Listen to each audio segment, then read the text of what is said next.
बिस्मिल्लाहिर्रहमानिर्रहीम। अस्सलाम वालेकुम। एक भाई ये कहते हैं कि शरीक खातादार जो हैं उनका आपस में केस चल रहा है और प्रॉपर्टी के ऊपर स्टे हुआ है।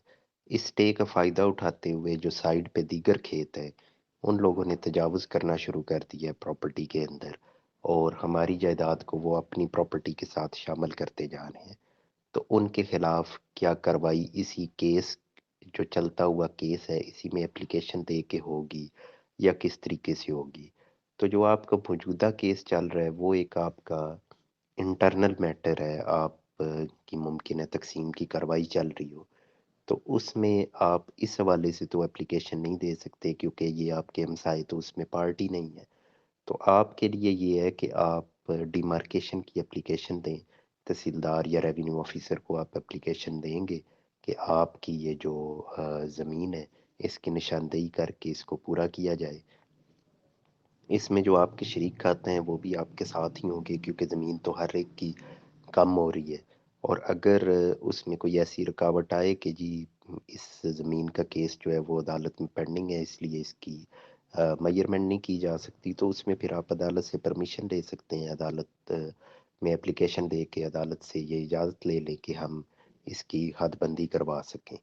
तो आपको जब वो परमिशन मिल जाती है, आप ये एप्लीकेशन देंगे, आपकी कार्रवाई हो जाएगी और आपकी ज़मीन आपको पूरी करके दे दी जाएगी।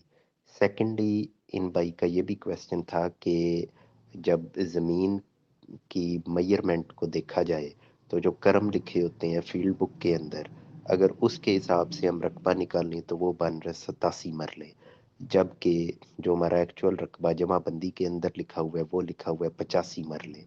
तो वो कहते हैं कि अब दोनों में से किसको फ़ोकियत हासिल होगी, जो फ़ील्ड बुक में करम लिखे हैं या जो रकबा लिखा है।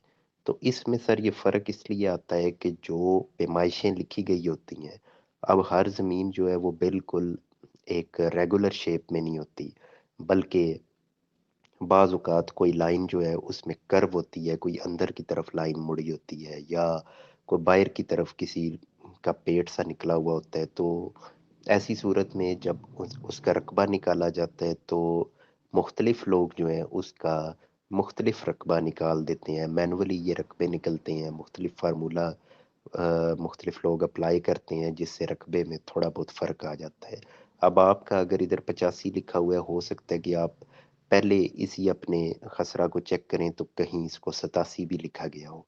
तो आपने बिल्कुल वो कर्म जो है उनको सामने रख के अपनी ज़मीन को मैयर करना है, उसी को फ़ोकियत मिलेगी।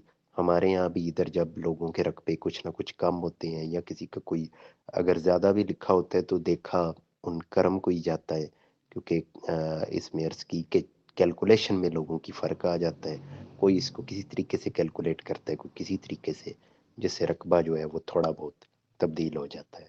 बहुत शुक्रिया।